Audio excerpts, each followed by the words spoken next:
요한 마가는 예수님의 직접적 제자는 아닙니다. 즉 12제자에 속하지 않았다는 거예요. 여러분이 12제자의 이름을 여러 번 살펴보셔도 이 마가의 이름은 보이지 않을 것입니다. 요한 마가가 등장하는 것은 사도행전인데요. 마가는 바울과 바나바의 1차 선교 여행에 참여했다가 도중에 돌아가 버립니다. 선교를 떠난 사람이 그 여정이 힘들고 어렵다고 도중에 포기하고 돌아간 그 일은 그의 신앙 경력의 오점이 되었습니다.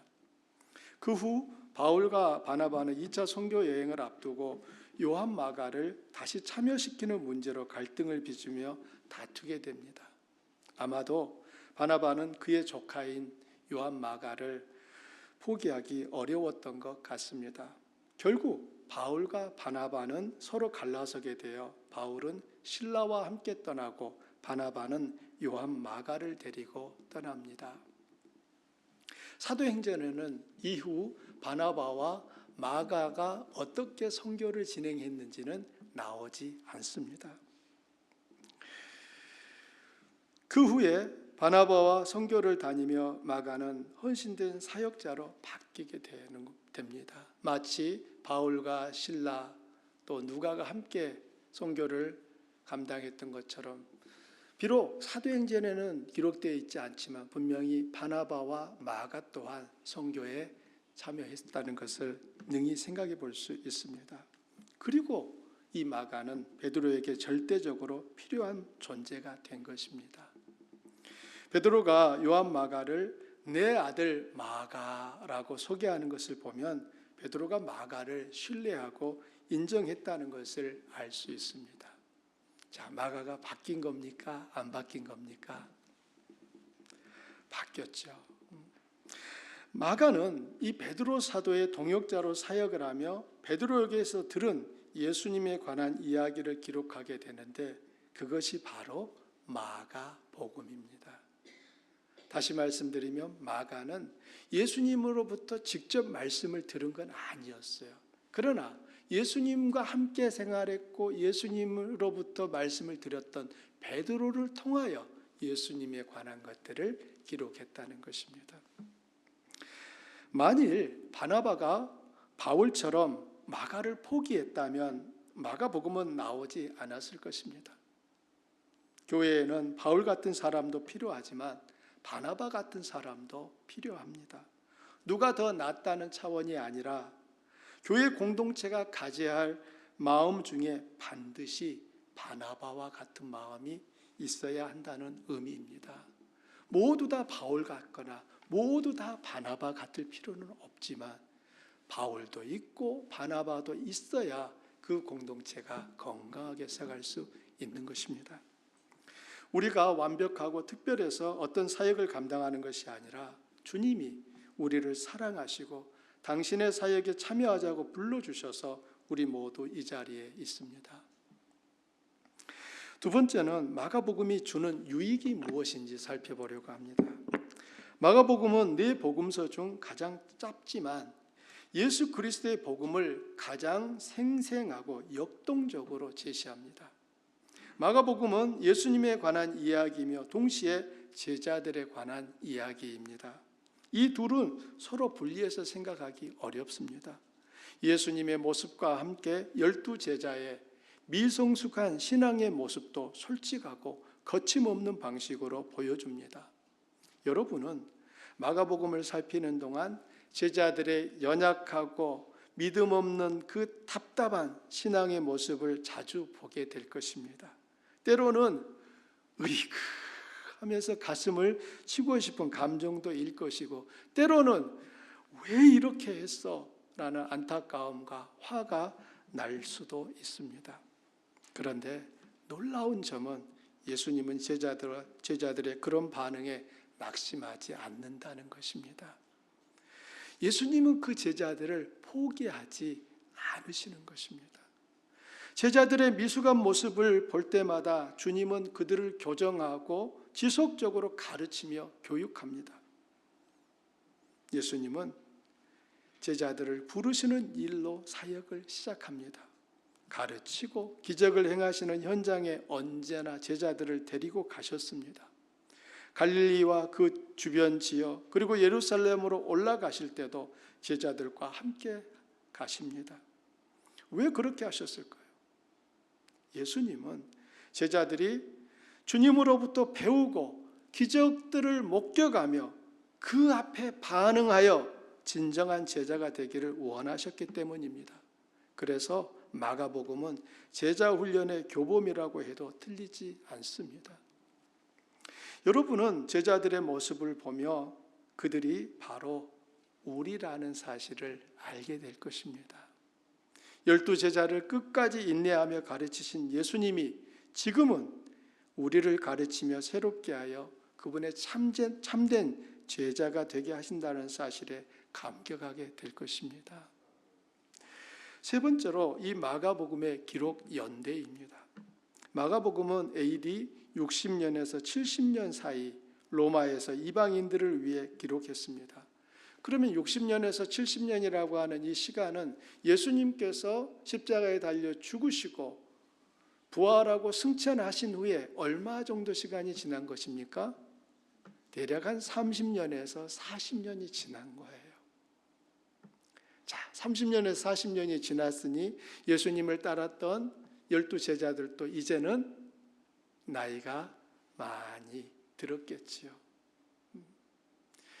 그런 중에 마가는 베드로를 통하여 예수님에 대한 기록들을 남겨야 되겠다고 하는 그 필요를 느꼈습니다. 그리고 그가 하나하나 기록을 했는데 그것이 지금 우리에게 전해지고 있는 것입니다. 마가복음은 예수님의 사역을 시간 순서에 따라 낱낱이 기록하지는 않았습니다. 독자들에게 꼭 말하고 싶은 어떤 목적을 가지고 그 목적을 이루기 위해 중요한 내용들만 선별적으로 기록했습니다. 마가복음은 크게 세 부분으로 나누어지는데요. 여러분이 이것을 기억하면 복음서를 읽을 때 한결 이해하기 쉬울 것입니다. 첫째 부분은 갈릴리와 그 주변 지역에서 이루어진 사역을 기록하고 있습니다. 1장부터 8장까지의 내용이라고 볼 수 있습니다. 더 정확히 말하면 8장 26절까지가 되겠고요. 둘째 부분은 예루살렘으로 올라가는 여행 중에 일어난 일을 기록하고 있습니다. 8장 27절부터 10장 52절까지입니다. 셋째 부분은 이제 예루살렘에 도착하고 그 예루살렘에서의 사역을 기록합니다. 11장부터 16장입니다. 이렇게 마가복음은 크게 지역을 중심으로 해서 세 부분으로 나눌 수 있고 그 가운데서 어떤 일들이 있었는가를 담고 있다는 것입니다. 그러면 이제 본문을 조금 더 살펴보는 시간을 갖겠습니다. 먼저 마가복음 1장 1절을 함께 읽을까요? 하나님의 아들 예수 그리스도의 복음의 시작이라. 마가는 복음서의 첫 문장을 이렇게 시작하는 거예요. 하나님의 아들 예수 그리스도의 복음의 시작이라. 자, 그렇다면 이 마가복음의 주인공이 누구라는 것이 보입니까? 예수님이라고 지금 선언을 하는 것입니다. 마가는 지금부터 주인공이신 예수님이 어떤 분인지 그분이 전하신 복음이 무엇인지를 보여주기 위해 보조적인 등장인물들, 제자들과 무리들과 종교 지도자들을 동원하게 됩니다. 1절에서 마가는 예수님을 어떻게 고백하고 있습니까? 그리스도이고 하나님의 아들로 소개합니다. 제가 그리스도라고 먼저 말한 것은 이 헬라어 순서에는 그리스도가 먼저 나와요. 근데 우리 한글 성경에는 하나님의 아들이 먼저 나오지만 마가는 예수님을 그리스도라고 그의 독자들에게 지금 말을 하는 것입니다. 그리고 그분이 그리스도인 이유를 하나님의 아들이라고 하는 이 말을 추가하여 예수님이 바로 그리스도야 이 말을 하는 것입니다. 여러분은 예수님을 누구라고 생각하십니까?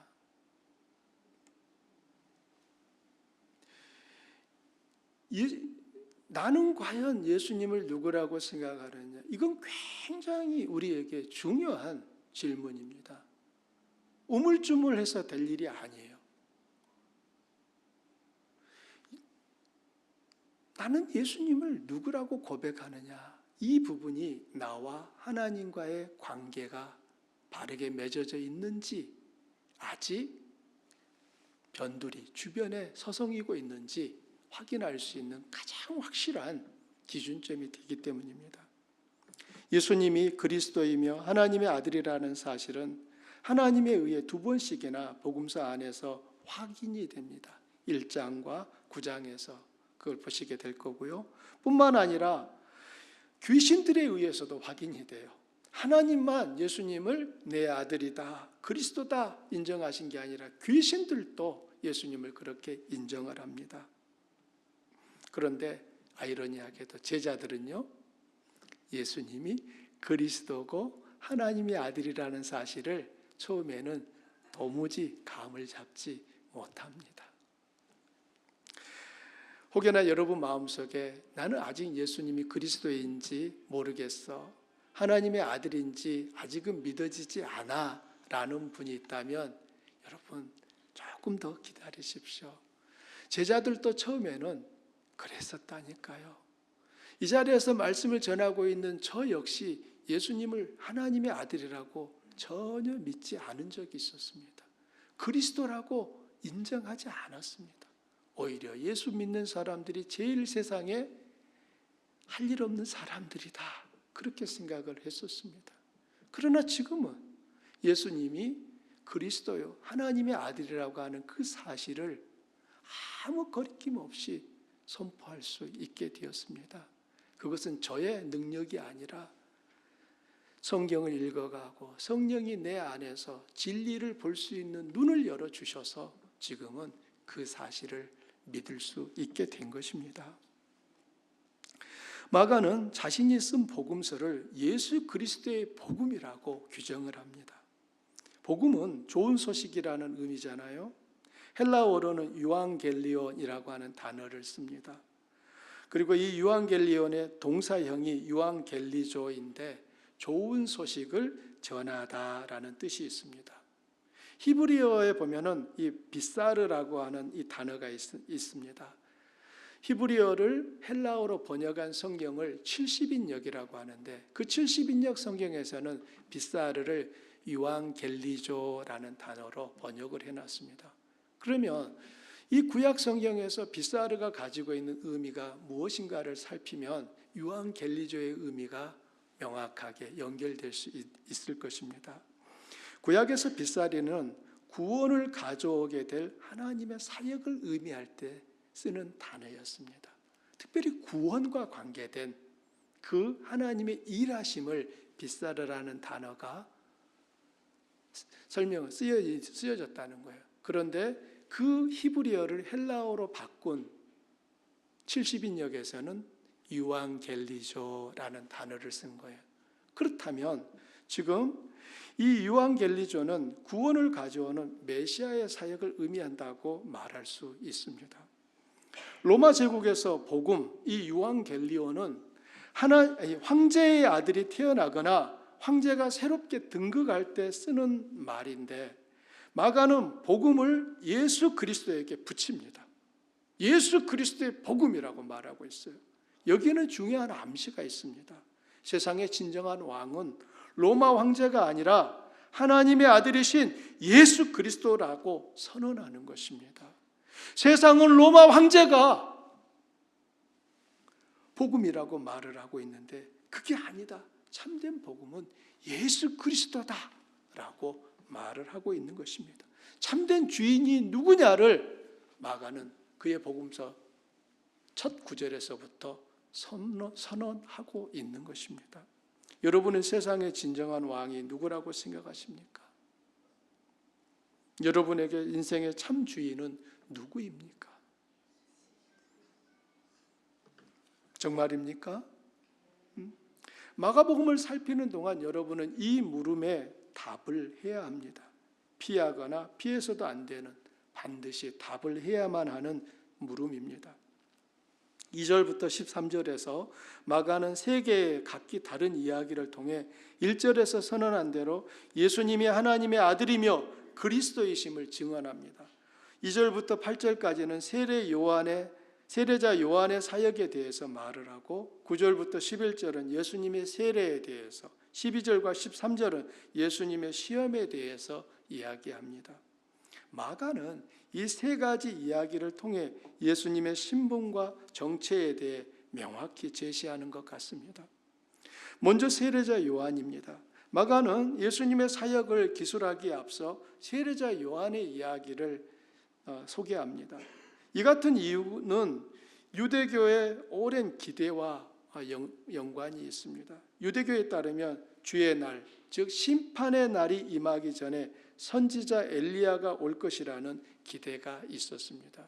구약 성경을 읽다 보면 이 땅 가운데 죽음을 보지 않고 하늘에 올라간 두 사람이 있습니다. 누군지 기억나십니까? 한 사람은 창세기에 나오는 에녹이고 또 한 사람은 이 엘리야입니다. 그래서 이 유대인들은 죽음을 보지 않고 올라간 그 엘리야가 다시 이 땅에 내려와서 메시아의 길을 준비하게 될 거다라고 하는 이 기대가 있었다는 거예요. 그렇다면 메시아가 오시려면 반드시 누가 먼저 와야 됩니까? 엘리야가 먼저 와야 되는 거예요. 마가는 세례자 요한의 모습을 엘리야처럼 소개를 하고 있습니다. 여기에는 바로 이 세례자 요한이 엘리야다라고 하는 것을 암시하는 것입니다. 유대 교회에서는 하늘로 올라간 그 엘리야가 다시 올 것을 지금 생각하고 있는데, 지금 이 마가는 세례자 요한이 오리라 약속된 바로 그 엘리야다라고 말을 하는 것입니다. 그렇다면 세례자 요한이 증거하는 분이 바로 메시아고, 그 메시아와 더불어 하나님의 나라가 임하게 된다는 것을 알 수 있습니다. 마가는 그리스도의 오심과 관련된 구약 성경의 두 구절, 말라기서와 이사야서를 연결하여 인용을 합니다. 세례자 요한을 소개하는데 이때 세례자 요한에 대한 이야기는 놀랍게도 모든 복음서에 다 기록되어 있습니다. 여러분, 성경에서 어떤 얘기를 반복해서 기록했다면 이것은 중요하다라고 하는 의미가 있다고 배우지 않았습니까? 그런데 동일한 그 인물과 사건을 사복음서 4권이 다 기록을 하고 있다면 지금 이 일이 얼마나 중요하다는 의미겠습니까? 마가만 기록한 게 아니라니까요. 마태도, 마가도, 누가도, 요한도 이 세례자 요한에 대한 이야기를 기록을 하고 있습니다.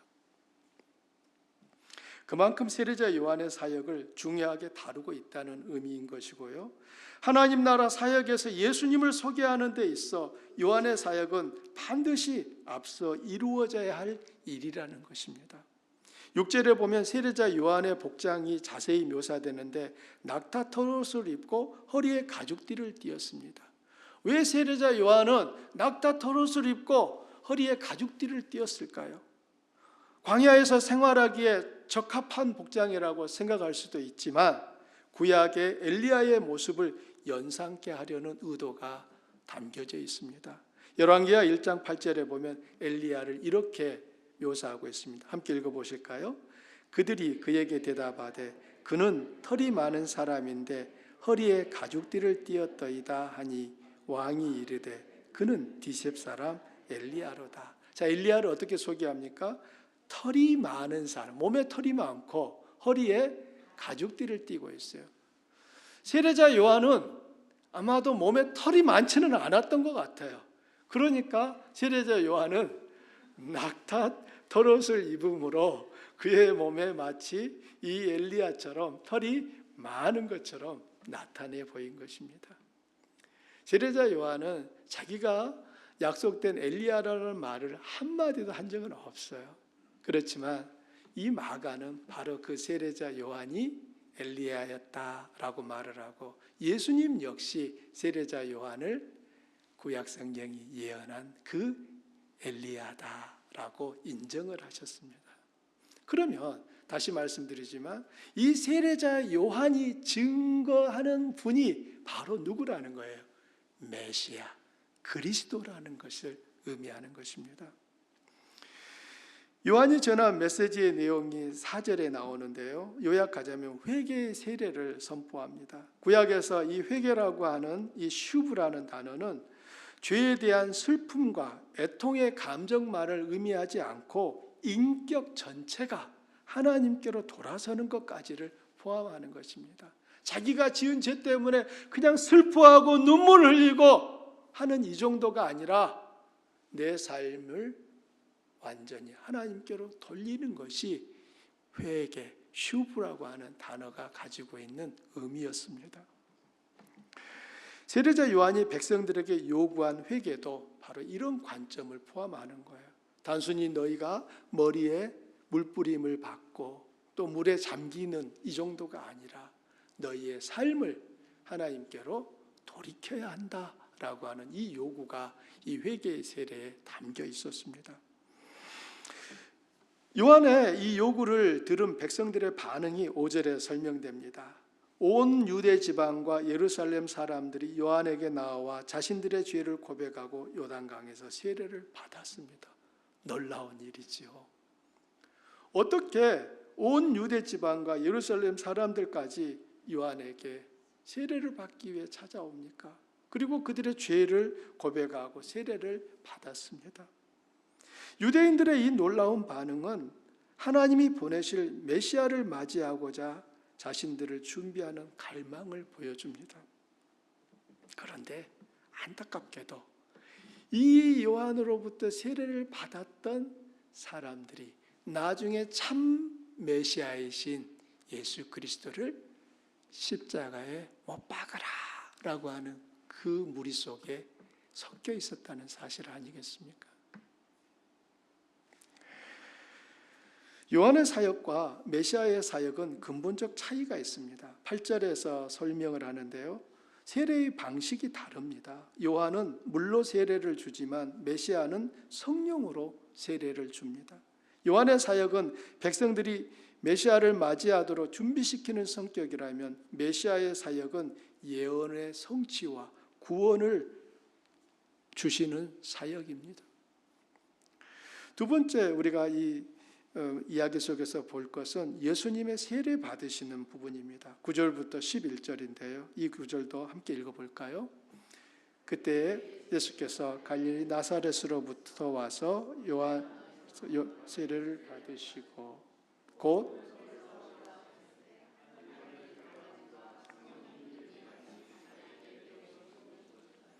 하늘로부터 소리가 나기를 너는 내 사랑하는 아들이라 내가 너를 기뻐하노라 하시니라. 지금 이 8절까지 마가는 메시아가 누군지를 말했습니까? 아직 안 했어요.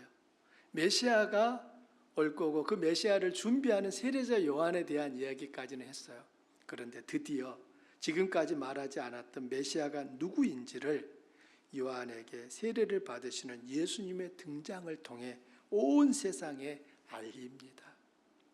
갈릴리 나사렛에 거주하셨던 예수님은 요한에게 세례를 받으시려고 유대 지역의 요단강으로 일부러 오셨습니다.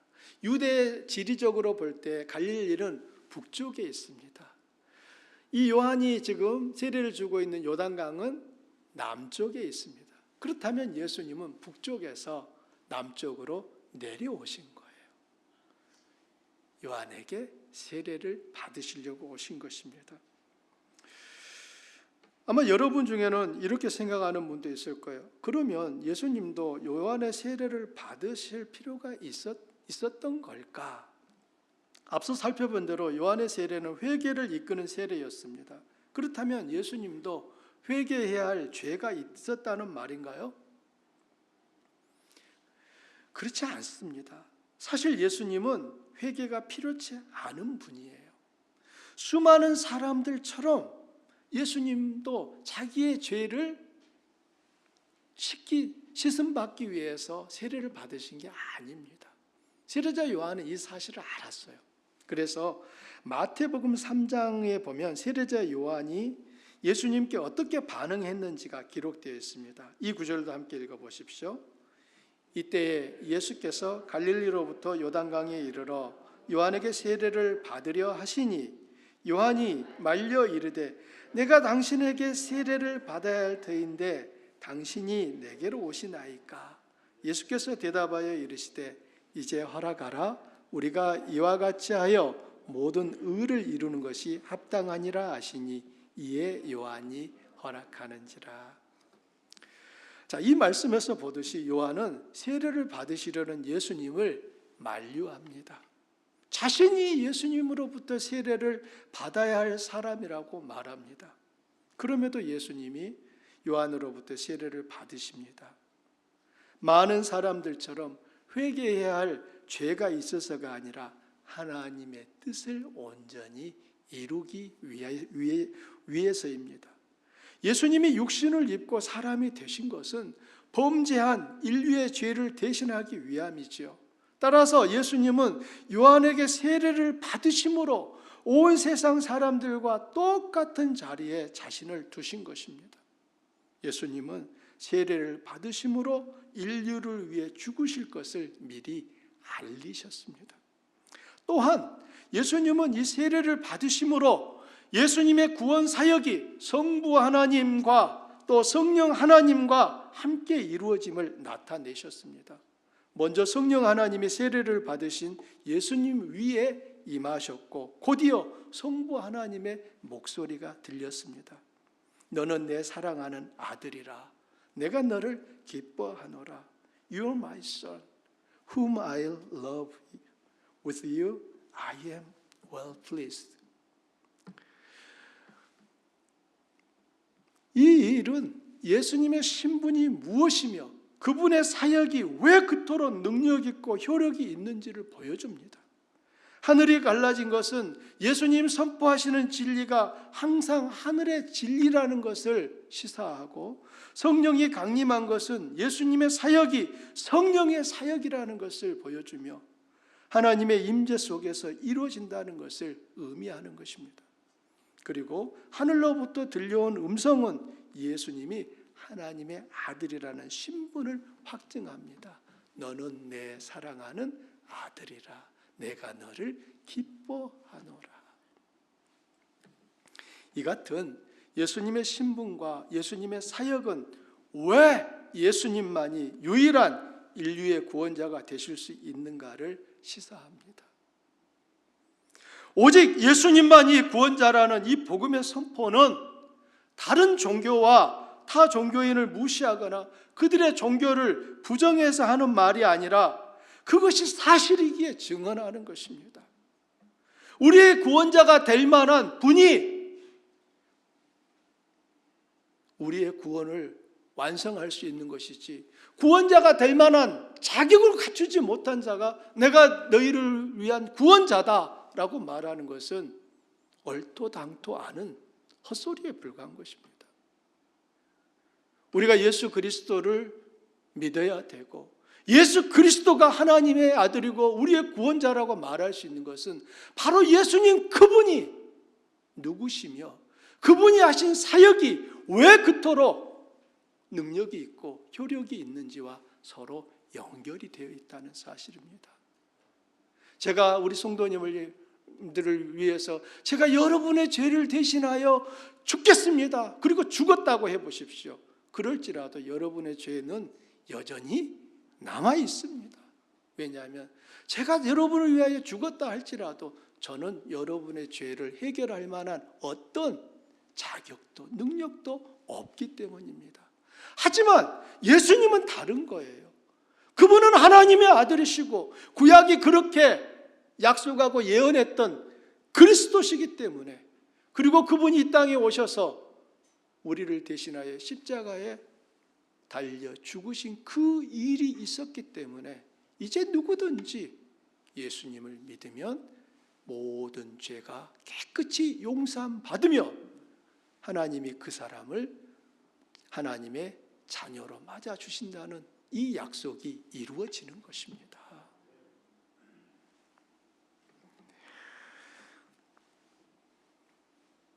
따라서 우리는 이 같은 복음의 내용을 축소하거나 부정해서는 안 됩니다. 사람들이 듣기 좋아하도록 복음을 왜곡하거나 덧붙여서도 안 됩니다.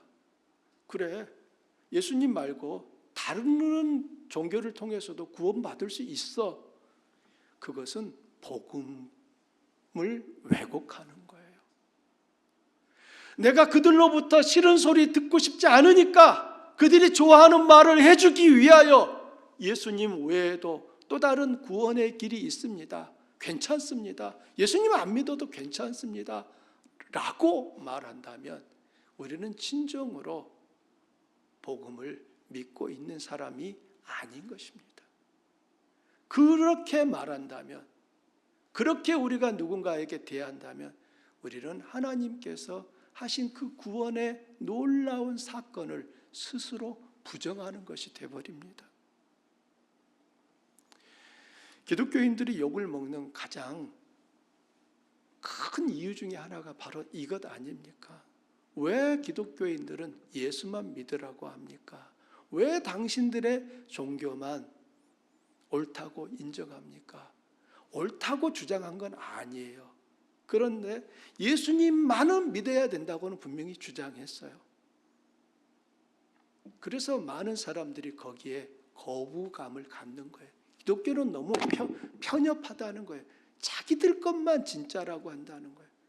소갈머리가 그냥 밴댕이 속이라, 이런 말을 듣는 것입니다. 말만 뻔질하게 잘한다, 이런 말을 듣는 거예요. 그래서 복음을 알고 믿고 있는 우리의 삶이 더욱 중요하다는 것입니다. 내 삶이 그들에게 영향력을 미칠 수 있는 삶이 될 때에 내가 하는 그 말이 힘을 얻기 때문입니다. 그렇다 보니까 어떤 분은 또 이렇게 주장을 하시는 거예요. 내 말이 힘을 얻으려면 내 삶이 그렇게 받쳐줘야 되는데 아직 내 삶이 그렇게 받쳐주지 않으니까 나는 말할 수가 없어요 라고 말을 해요. 여러분, 굉장히 잘 빠져나갈 수 있는 나름의 논리인 것 같으나 주님 뭐라고 하십니까? 너희는 복음을 선포하라고 하셨어요. 복음 자체가 가지고 있는 능력이 있습니다. 복음이 복음으로 전해지면 그 복음이 들은 사람의 마음의 문을 두드리기 때문에 그가 하나님께로 돌이킬 수 있게 되는 거예요.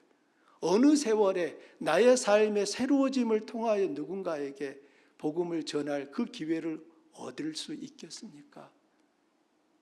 여러분, 그 생각은 2025년에는 더 이상 가지지 마세요. 이렇게 하세요. 주님, 저는 부족하고 모자랍니다. 그러나 제가 복음을 저 사람에게 나누겠습니다. 전하겠습니다. 그의 마음을 하나님께서 움직여 주십시오. 그리고 복음을 전하시는 것이 복음을 알고 있는 우리들이 가져야 될 자세인 것입니다. 예수님의 세례 받으심을 통해 1장 1절에 선포된 예수님이 하나님의 아들이라는 신분이 그분의 사역 초기에 하늘에서 하나님에 의해 확인이 되었습니다.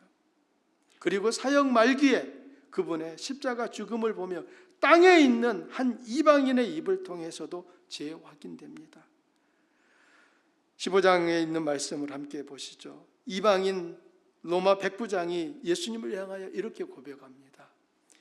예수를 향하여 섰던 백부장이 그렇게 숨지심을 보고 이르되 이 사람은 진실로 하나님의 아들이었도다. 지금 이 말을 누가 한 거예요? 유대인이 했습니까? 예수님의 제자들이 했습니까? 아닙니다. 예수님을 십자가에 못 박도록 그 형을 집행했던 백부장이 하는 말인 거예요. 예수님이 죽으시는 그 모습을 보면서 바로 이 사람이 참으로 하나님 아들이구나 라고 고백을 합니다. 사랑하는 주한 가족 여러분, 예수님은 하나님의 아들이며 그리스도입니다. 이 사실은 시대가 변하고 나라와 민족이 바뀌어도 결코 변하지 않는 진리입니다. 세 번째 이야기는 예수님의 시험입니다. 이 단락은 그리고라는 이 헬라어 카이라고 하는 말로 시작을 하는데요. 한글 개역 성경에는 그리고가 빠져 있어요. 그러나 헬라어 성경에는 이 그리고라고 하는 단어가 거기에 포함되어 있습니다. 세례를 받으신 일과 시험을 받으신 일이 서로 연결되어 있다는 것을 암시합니다. 세례를 받으실 때도 성령이 역사하셨고 시험을 받으실 때도 성령이 주도적으로 역사하십니다. 12절을 함께 보십시오.